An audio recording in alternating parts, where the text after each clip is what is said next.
I want to talk about three things. I've been very active in the last few months on TikTok and YouTube because I'm going through a transition myself. I'm going through an unretirement process, which hasn't been easy for me.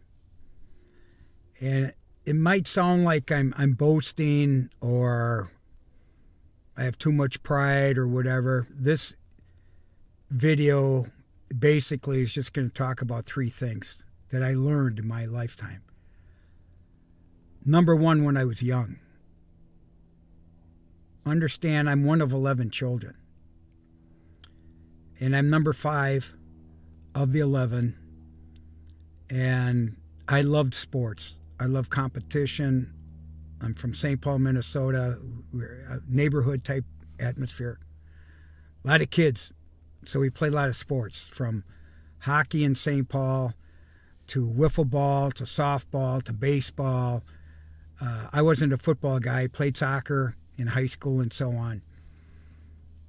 And I learned a lot about teamwork. I learned a lot about leadership. I learned about coaching. And I started to realize the people that liked me and the people that didn't like me. Why? Because I was competitive. Very competitive. So I wanted to win at everything, from chess, playing cards, just little things, you know what I mean? Nerf football, dodgeball, if you recall, kickball.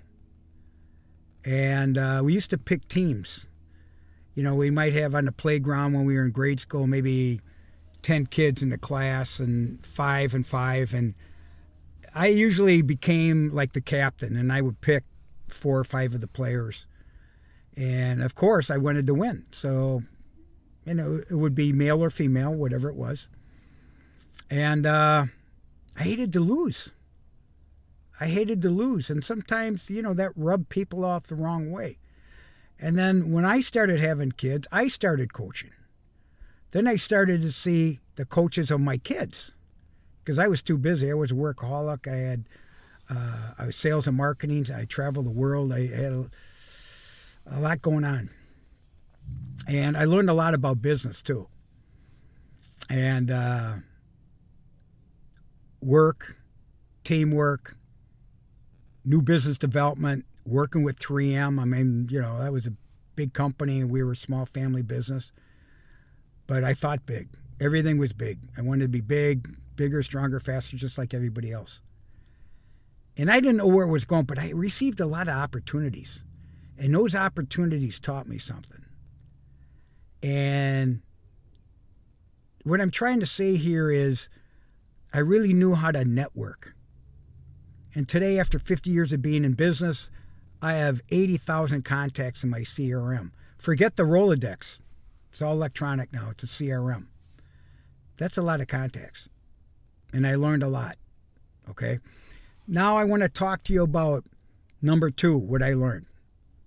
From my superiors, from my bosses, from people that I work with. And I had a paper route. I worked at a convenience store back in the day. You had to have discipline. You had to have good conduct. You had to be kind to people. And so I met a lot of people in business just peddling papers. Because back in those days, you had to collect the coins. Payment. So you deliver the paper, and guess what? The best time to go? Christmas time, right? You go collect. For the last 3 months, you always got tips. And you would pay the St. Paul Pioneer Press or the Minneapolis Trib or whatever it was. So we learned a lot about discipline. And the other thing that we learned with 11 kids, we had to pay rent. So if we made $100 a week, $50 went to room and board. All 11 kids. Why? My parents taught us that. And by the way, that 50% went to food. Believe me, we were always eating, okay? So we never starved. And then I got involved with, I went to college and I wanted to be a hockey player. And I wasn't good enough. And that's when I realized that, you know what, there's bad coaches out there. I never finished a season because I didn't believe in the coach. I didn't respect the coach. He didn't respect me. He didn't like me. So guess what? I says, screw this. I'm not going to spend any more time on this just to get a letter or say I played hockey. Then I went to business. And I got the opportunity to work in an office and work with my father hand by, I was his right-hand man. I was 21 years old, still going to college, married, children started coming, but I learned from the best. Why did I learn from the best? I learned about business ethics, morals, how to treat people well. We had 350 employees at one time. And the people always came first. So I had to be the boss's son, but guess what? When things were not good, my father would shut the door and say, come here, I want to talk to you. Even though the 11 kids were there, I was chosen one. Why? Because I wanted it. I asked for it. I want this. So I had to make it happen. Now, what I'm trying to say here is I was learning from other people how to treat people, team play, how to recruit people, how to delegate, how to do all these tough things that you underestimate because you can't do it alone. You can't do it alone. And one of the sayings my father used to say is, make sure you pick the right horse.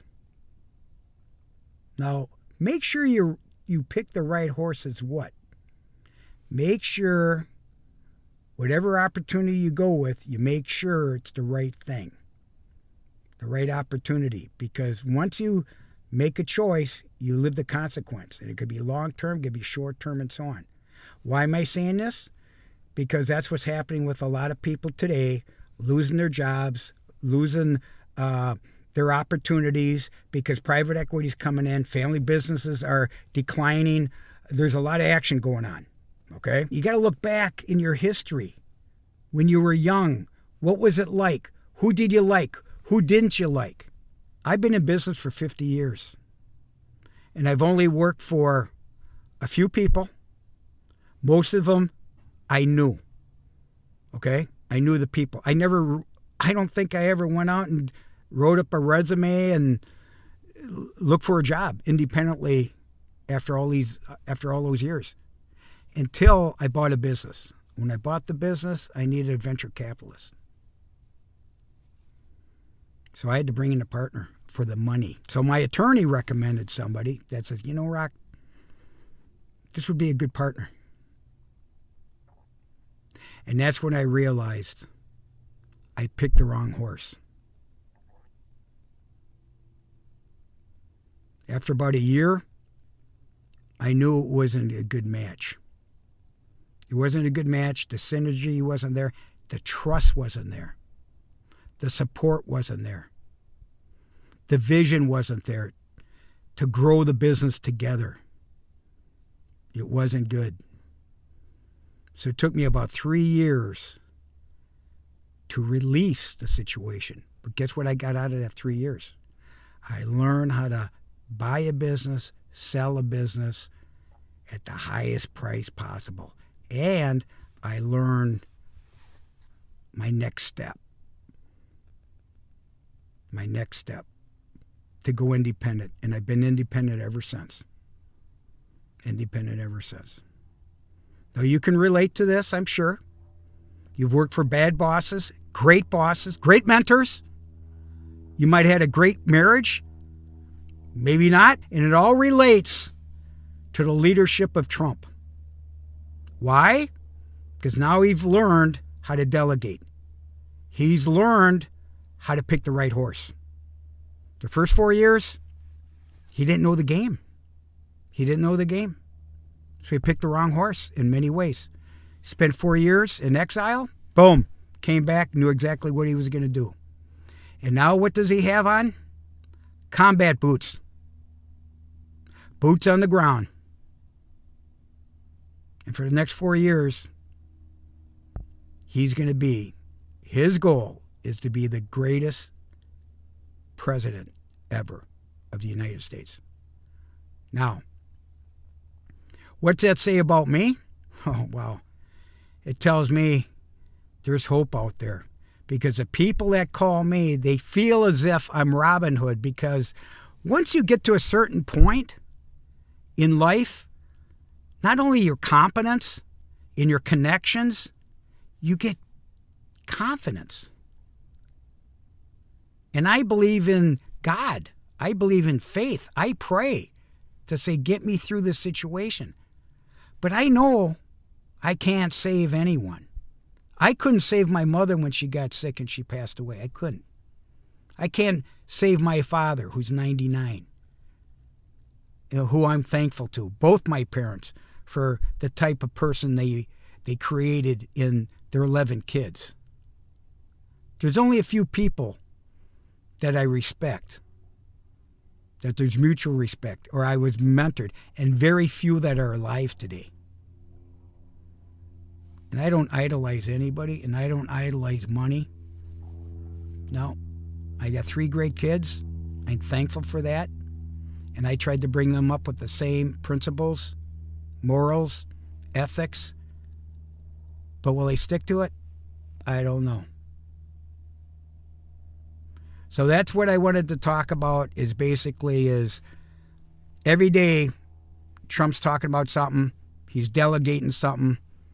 And the younger you are, the better off you are, because then you got to start thinking about strategy and where do you want to be. Back in my day, we used to talk about a 5-10 year strategic plan. Now it's day to day, month to month, year to year. No. I'm 70 years old, soon to be 71. I'm already thinking, what will I look like at 81? Number 1, will I be alive? Number 2, did I do the right thing? The right way. And at the right time. It's really hard. I'm very thankful for the life that I have. And if I could help anybody, I'll do the best I can, man. But you got to do your own homework. And you have to understand people. But understand yourself first. Know your family values. It's called integrity. Have integrity. And raise your kids that way. I'll talk to you soon. Rock LaManna. Always bring joy.